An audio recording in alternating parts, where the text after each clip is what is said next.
a core truth of metabolic science and also of neuroscience, frankly, which is that calories in versus calories out, meaning how many calories you ingest versus how many calories you burn, is the fundamental and most important formula in this business of fat loss and weight management in general. There's simply no way around the fact that if you ingest far more calories than you burn, you're likely to gain weight. And a good portion of that weight is likely to be adipose tissue, fat. It's also true that if you ingest fewer calories than you burn, that you will lose weight and that a significant portion of that will come from body fat. What portion depends on a number of factors, but that simple formula is important. And indeed, there is evidence from, for instance, Robert Lustig, who's a pediatric endocrinologist at UC San Francisco, has talked about how highly processed foods change the way that we utilize food and can lead to higher incidences of obesity and other metabolic syndromes that go against the idea that a calorie is a calorie and that's it. So a calorie is a calorie as a unit of energy, and we need to accept and acknowledge this calories in, meaning calories ingested versus calories burned formula, but the calories burned portion is strongly influenced by a number of things that you can control that can greatly accelerate or increase the amount of adipose tissue or the proportion of adipose tissue that you burn in response to exercise and food. So your hormones are important. Your thermogenic milieu, meaning how warm or how cold your body is. So let's talk about movement and the more traditional kinds of movement, aka exercise, that has been shown to lead to increases in metabolism and fat loss to greater degrees, depending on whether or not, for instance, you're fasted when you do it or not, whether or not you do your cardio first or your resistance training first. And this is, again, in a literature for which there's a lot of controversy, but in digging through all the studies on this, we're finally starting to arrive at a consensus of when is best to do exercise and what types of exercise to do if your goal is fat loss. The topic of exercise is a kind of controversial one, not as controversial as nutrition and diet, which we will talk about in a few minutes, but it's a particularly interesting one because different types of exercise engage the musculature of the body and the heart and the lungs in different ways, and can have vastly different effects on things like hormones and metabolism, depending on whether or not it's of high intensity, moderate intensity, or low intensity.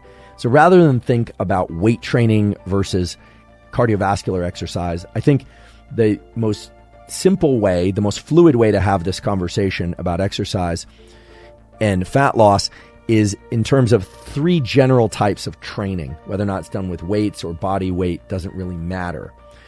And those are high-intensity interval training, something that seems to have gained a lot of popularity in recent years, so-called HIIT, H-I-I-T, so high-intensity interval training, sprint interval training, so that's going to be very high-intensity, or SIT, or moderate-intensity continuous training, M-I-C-T. So we've got HIIT, SIT, and MICT, M-I-C-T.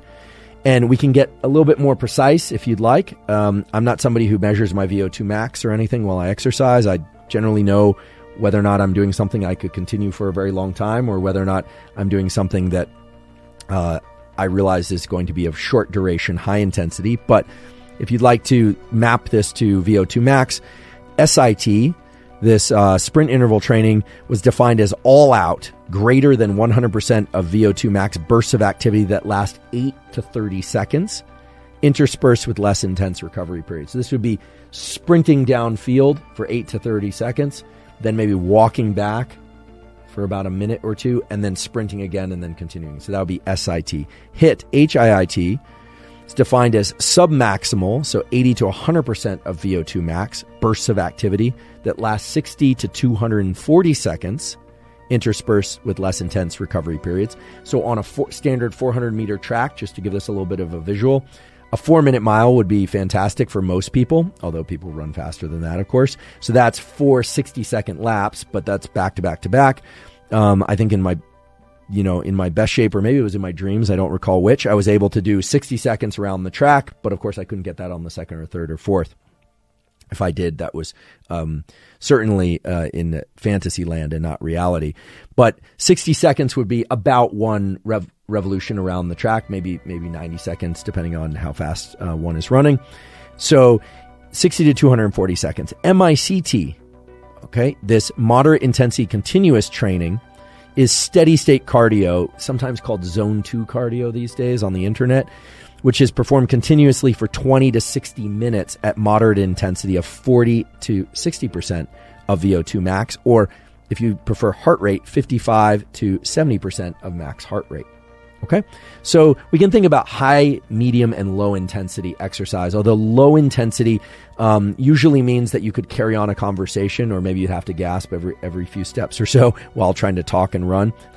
If you get into cold water or an ice bath or a cold day, and you try and remain calm and resist shivering, you actually short circuit this mechanism for increasing brown fat thermogenesis.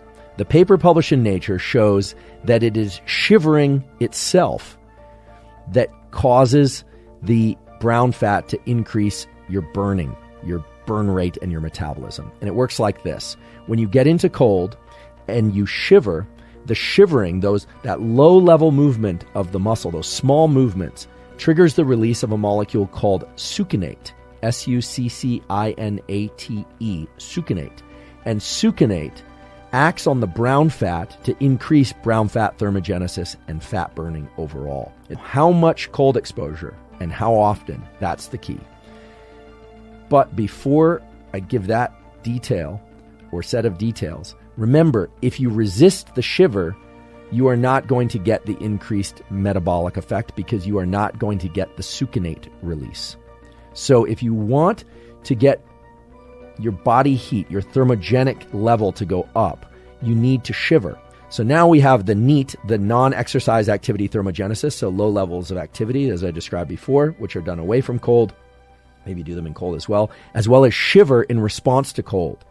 And so the shiver itself is valuable for triggering the release of succinate. In fact, succinate is being evolved now by various drug manufacturers as a potential treatment for obesity, although it hasn't really hit the market in its final form yet. Succinate is powerful for its effects on brown fat. I did an episode all about testosterone and estrogen, and there's this, let's just call it a very niche, I have to imagine very, very niche culture of people who are wearing, literally, I'm not joking, they are these cool pack, ice pack underpants. They go by a name that I'm not going to repeat on here, but you can find them on Amazon. Those are people that are using cold packs on the body and on the groin to try and increase things like testosterone, but as well to try and increase thermogenesis and trying to increase their metabolism. Just remember, if you become cold adapted, you're not going to get the fat burning effects to the same degree. So cold is a powerful tool for fat loss, but you don't want to adapt. This is reminiscent of a rule that you hear about in endurance exercise and in strength exercise as well, which is that you want to use the minimal effective stimulus to promote growth or progress, so growth of the muscle or improvements in endurance. If you go 10% further on a run or 10% faster, you will likely see an improvement in performance, provided you recover, the next time you come back and do that same round of exercise. You'll be able to do more work or complete the work more easily, etc. You've adapted. If you do 20% more distance or 20% more weight, you won't necessarily see the same commensurate level of gain or improvement. And so likewise with cold, if you're quickly moving from 30 seconds of exposure to 10 minutes of exposure, you're overlooking the opportunity to get the most fat loss and increase in metabolism by stepping it up in smaller increments. Okay? And this also speaks to the rationale for using cold exposure to accelerate fat loss for certain periods, but then maybe not doing it year round.